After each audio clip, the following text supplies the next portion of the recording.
He seems remarkably unacquainted with the truth. But as Michelle Obama said, when they go low, we go high.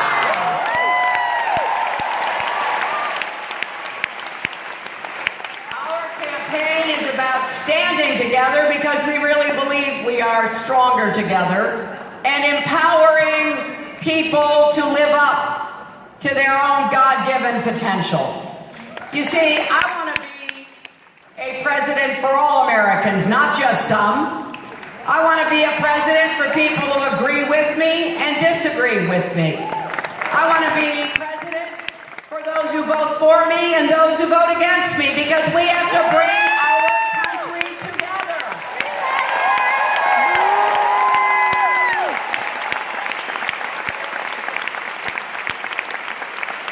So I am closing my campaign the way I started my career, fighting for kids and families, taking on the kitchen table issues that keep families up at night.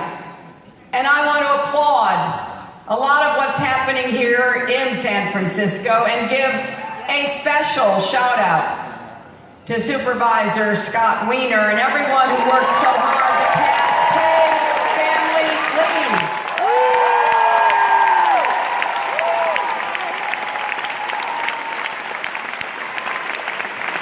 Don't you think it's time that we brought the rest of America up to speed? Let's make paid family leave, earned sick days, and affordable child care a reality for all Americans, no matter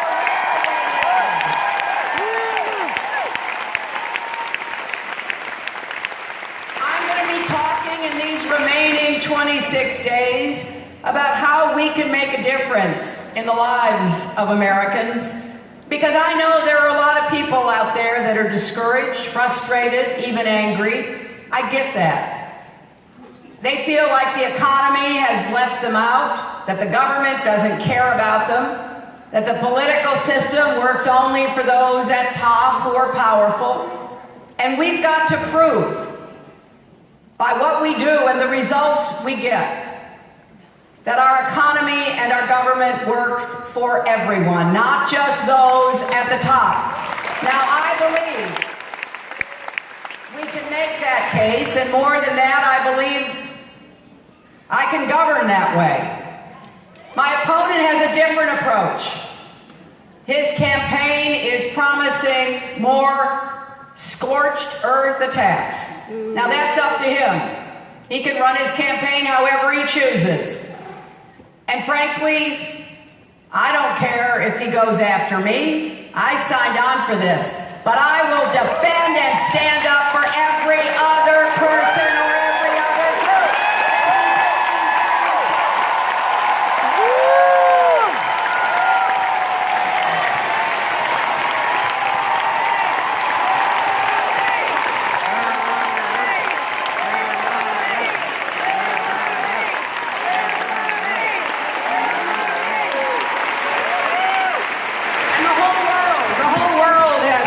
Trump brag about how he mistreats women, and the disturbing stories just keep coming. But it's more than just the way he degrades women, as horrible as that is. He has attacked immigrants, African Americans, Latinos, people with disabilities, POWs, Muslims, and our military, which he's called a disaster. There's hardly any part of America that he has not targeted. Now, it makes you want to turn off the news. It makes you want to unplug the internet, or just look at cat gifs.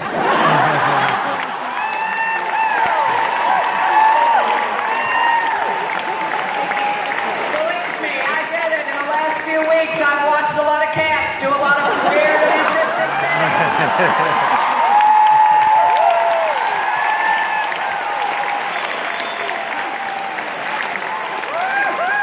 But we have a job to do, and it'll be good for for people and for cats. We got a job to do.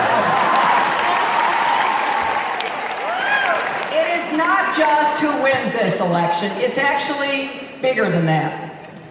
We need to demonstrate that we have a hopeful, positive, unifying vision for our country in the face of all this ugliness and divisiveness.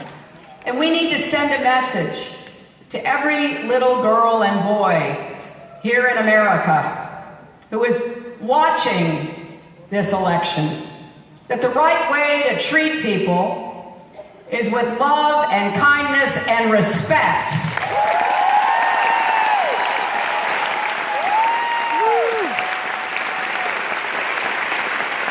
And it is never okay to be hateful or degrading or bullying toward anyone. I have heard a lot of stories of kids who watch my opponent and get scared, who ask their parents or ask their teachers, what's going to happen? I got a letter from a mom who adopted her 10-year-old son, Felix, from Ethiopia when he was just a toddler. Our country is his country. It's the only country he knows. And after watching Donald Trump, he asked his mother, if Donald Trump wins, will he send me back to Ethiopia? I've met a lot of immigrant families, documented and undocumented, who wonder how far Trump would go in marginalizing them and even deporting 11 million people with a deportation force going door to door around America. This is not who we are. We need to keep it very clear that our campaign, as it has been from the start, is about helping people and working together. That's why you're involved. That's why I need you to stay involved for the last 26 days. And why I also ask you to put yourself in the shoes of someone who is also worried, but for a different reason. Worried that they're being left out and left behind. Worried that they're burdened by student debt, that they can't afford the prescription drugs that they need, that they're being made redundant, that the job that they had no longer exists, that there isn't a place for them because of their religion or their race or their nation of origin or their gender. They're feeling left out, but worse than that, feeling somehow targeted by the meanness that has been let loose. So yes, we've got work to do. It starts with building an economy that works for everyone, not just those at the top. It includes providing steady and strong leadership in the world and keeping us safe at home. And it has to be part of my job with your help to stand up against the hatred, to make it clear that America belongs to all of us, that in this country we believe in freedom and justice, equality, and it is part of the ongoing American challenge to keep moving toward a more perfect union. This election, as much as any other that I can remember, will set the course of our nation's future. You know, I've thought a lot about running against somebody with the attitudes of Donald Trump. I said last June he was unqualified and unfit to be president and commander-in-chief. And I believe every day that goes by, he proves that himself. Now, what I do believe, too, is that with every prior Republican nominee or Republican president, I had my differences on policies or principles. But I did not question their fitness Donald Trump is different. It's one of the reasons why so many Republicans are supporting me, who have said that they just cannot vote for Donald Trump.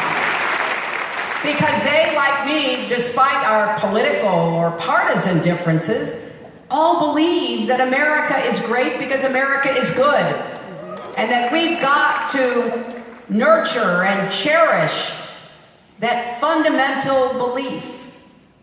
So I'm going to keep talking about what we can do to not only solve problems, but create a country of respect, to focus on the solutions that I know are out there that we can achieve together. When you prepare for debates against someone who you have no idea what he will say, you have to really think about nearly everything. And for me, that's been digging deep, thinking about everything that I believe we can do to make the economy work for everybody. You know, we need more good jobs with rising incomes. And we need to do what we can to build and repair our infrastructure, our roads, our bridges, our tunnels, our ports, our airports, our water systems. We also need to build a modern electric grid that can take and distribute clean, renewable energy.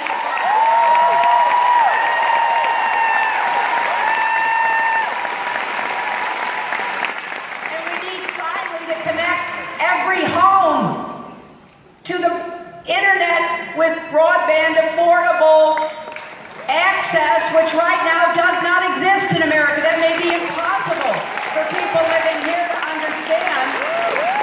But we have 5 million homes with children that are on the wrong side of the digital divide. When we talk about being competitive in the future, how are we going to be competitive and really mean it so that every single child has the chance to go as far as his or her talent and hard work will take them if we can't even get them connected? And if their towns and communities aren't connected to the digital economy. So we've got exciting work to do, and I want all of you to be partners of mine in making sure we get that work done.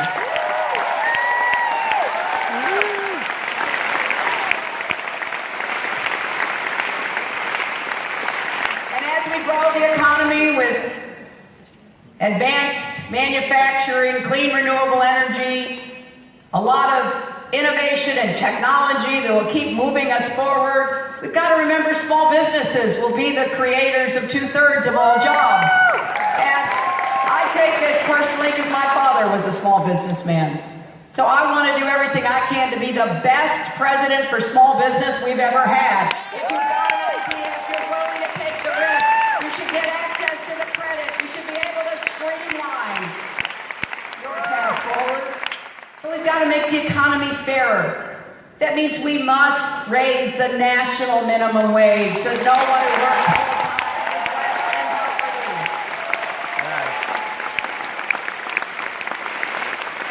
And I would like to encourage more businesses to share profits with all their employees so that people feel they have a stake, not just in their job, but in the future of the enterprise for which they work. And of course, it is long past time to guarantee equal pay for women's work.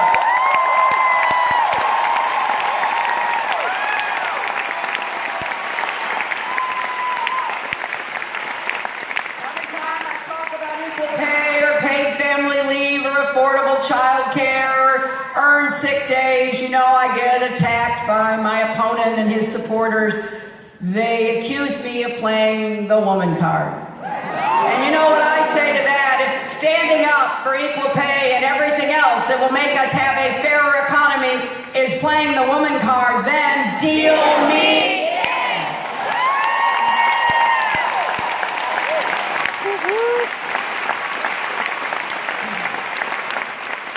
Now in the last weeks, we've seen the whole foundation of Trump's campaign crumble. His only argument was what a success he had been in business. Now we knew, as his own campaign manager had said, he built a lot of those businesses on the backs of small businesses and working people. So we knew that. We knew he'd stiffed contractors. We knew he'd refused to pay taxes.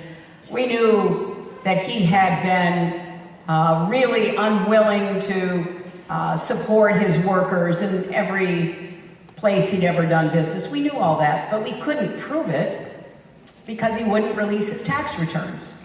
The very first person running for president in more than 40 years who would not do that. And by the way, I'm going to work to pass a law that if you are a nominee for president, you are going to be legally required to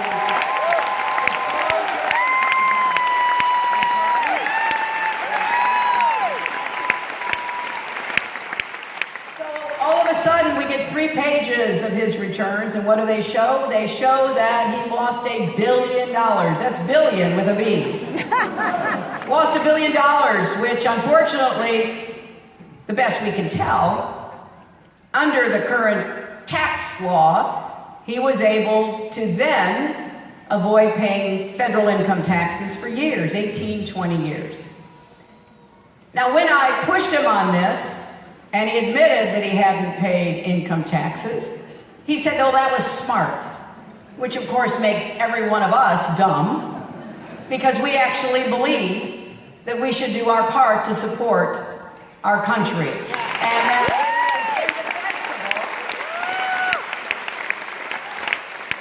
it is indefensible to pay zero for our military, zero for our vets, zero for education and health care, which is exactly what he has paid. Besides, I keep asking, how does anyone running casinos lose $1 billion? I don't understand that. One of his supporters said that his use of the tax code showed he was a genius, and I suppose you do have to be some kind of genius to lose $1 billion in a year. But I'm not sure those are the skills we want for someone managing the federal budget and taking care of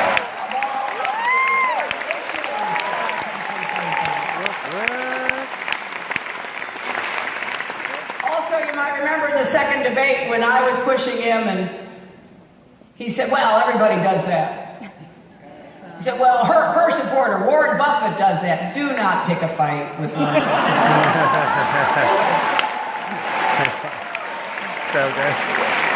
It just shows you this man did not have the diplomatic understanding to actually engage with other people. So Warren Buffett, the next day, he said, okay, I paid taxes for 72 years. I paid income taxes every year of those 72 years. I never took a loss or a carry forward, whatever gimmick Trump is using. And Buffett said, you know, he has no reason, I'm under audit, he has no reason not to disclose his tax returns. I thought Warren got the better of that argument.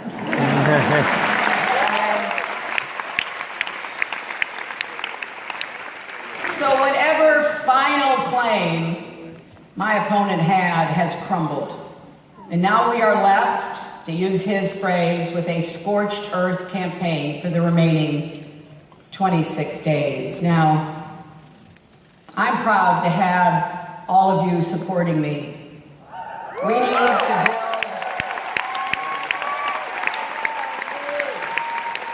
need to build momentum going into November 8th.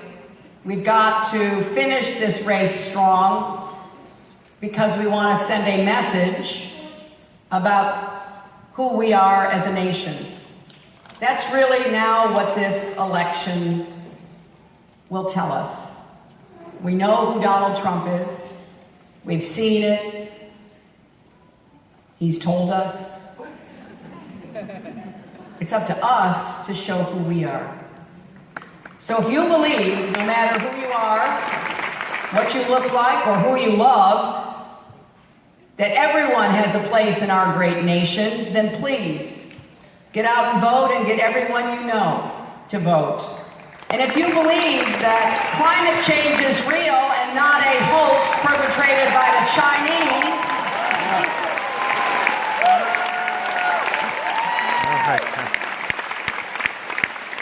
and that we can not only save our planet, but do so by creating millions of good jobs, then you've got to vote and get everyone you know to vote. I was in Florida a couple days ago with Al Gore.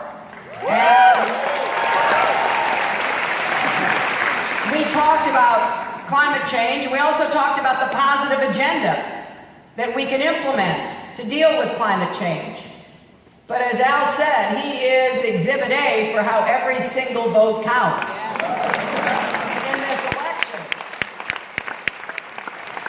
If you believe that we should finally achieve comprehensive immigration reform with a path to citizenship,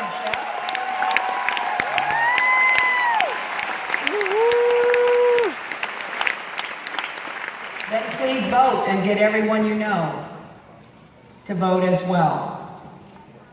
Look, I would be fighting hard no matter who the Republicans had nominated to try to make the case to win this election. But I wouldn't go to bed every night with a knot in the pit of my stomach about what the alternative is and what has been unleashed by his hateful, divisive campaign. There's a lot of ugliness and bigotry that we have seen. I think some people are discouraged by it, feel that they don't want to even get involved by voting because it's so abhorrent to them.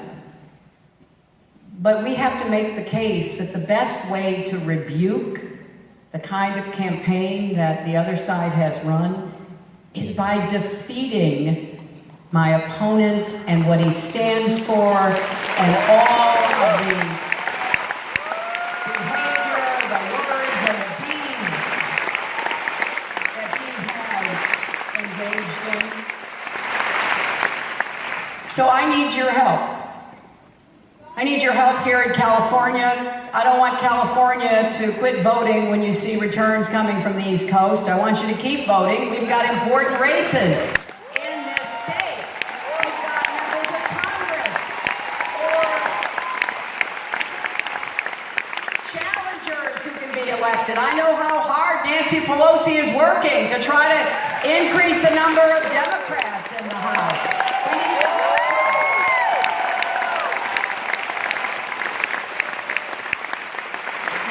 And then we know how much you can do to help us around the country, to get the votes out that we're going to need. Every phone call you make, every door you knock on, every voter you register or reach out to will help us elect Democrats up and down the ballot. We are getting close to having enough Democrats elected in the Senate to have a majority.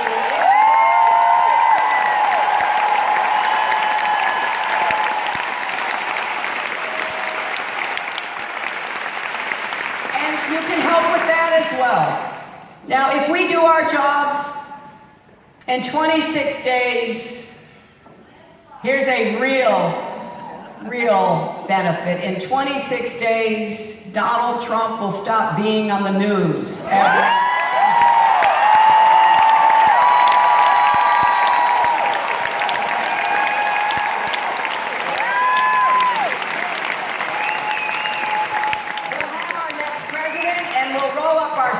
and we'll get to work. We can't get distracted, we can't get discouraged. And some of you have heard me say this before. I am motivated to do this work because of what I have done my entire life, going to work for the Children's Defense Fund, doing everything I could to help even the odds against people who were knocked down or left out. And I do that because of my mother. And I have to say I wish she were here because she'd both buck me up and send me back out as she did throughout my entire life. She was the one who said everybody gets knocked down in life, that what matters is whether you get back up. But what motivated me about her was her life. And I think about how she was abandoned and neglected by her own parents. And at the age of 8, she was put in charge of her 3-year-old sister. And the two of them were put alone on a train in Chicago that went all the way to Los Angeles. Whenever I think about that, I get all teared up. I can't imagine the little 8-year-old girls that I know holding the hand of their 3-year-old sister and being left all alone to make that long journey. And when they got there, it was clear that their grandparents didn't really want them. And after about 6 years in a house of people who didn't really want her, my mother went to work for a family. She was living outside of LA, and she had to get out of that house, and she needed a job. So she went to work as a maid and a babysitter in a family's home. And the woman in the house, the mother, realized my mother wanted to go to high school. She didn't want to end her education, even though she had to support herself somewhere besides her grandparents' home. So the woman said to my mom, if you get up early and do your chores and get them done, you can go to high school, but I do need you to come right back. So for 4 years, my mother got up early, did her chores, and then literally ran to high school. She graduated from Alhambra High School, and many years later, they asked her to come back as the Grand Marshal of the Homecoming Parade.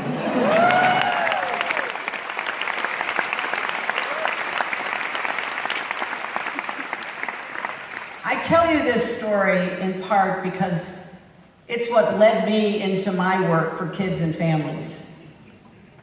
I wanted to do everything I could to help other kids, like my own mother. I wanted to stand up and fight for kids who were being discriminated against because they had disabilities and there was no place in public schools for them. Or they were being discriminated against in schools because they were African American, or they were Latino, or they were caught up in the criminal justice system for very minor problems that should have been dealt with in other ways. It's what led me as a young lawyer to defend so many people who, especially kids, had been mistreated, and it led me as First Lady of the United States to work to create the Children's Health Insurance Program, which provides 8 million kids a year with the health care that they need.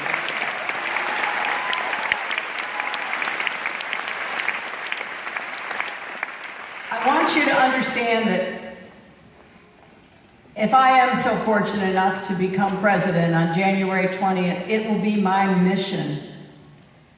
It will be my mission to do everything I can to give every child in our country the chance to live up to his or her God-given potential.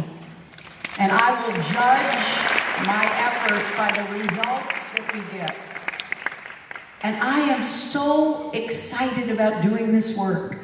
As negative as this campaign has become because of the person who achieved the nomination on the other side, you cannot talk about what we should do to make sure every child has preschool education, every child has good teachers in a good school, regardless of the zip code the child lives in. Every person deserves to have the skills and the training that he or she needs to get a good job.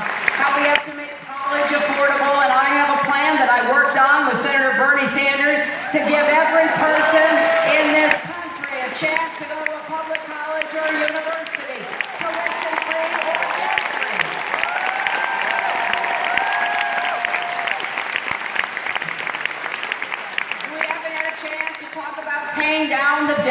people already have, helping them to refinance it. We haven't had a chance to talk about how we're going to fix what doesn't work with the Affordable Care Act, but we're not going to rip away insurance from the 20 million people who have gotten it for the very first time.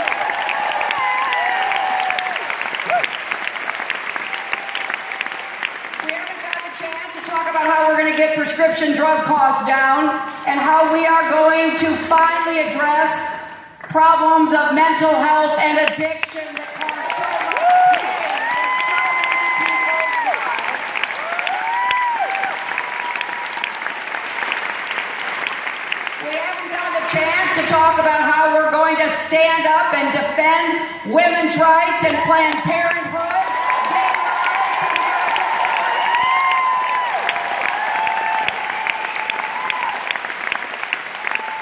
how we're going to defend voter rights and end Citizens United with its perverse system. How we're going to defend disability rights and give people with disabilities more opportunity to make the most out of their own lives. How we're going to defend workers' rights against being exploited and abused and protect the right to be part of a union and have the chance to collectively bargain. And we haven't had much of a chance to talk about how I intend to take on the gun lobby and get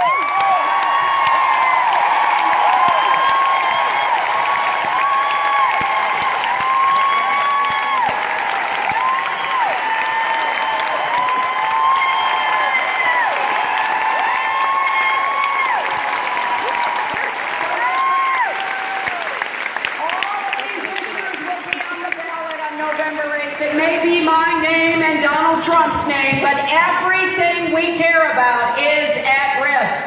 I need you now to do everything you can during these next 26 days. If you help me to have the kind of victory we need that stands as a rebuke of all the bigotry and bullying we've seen,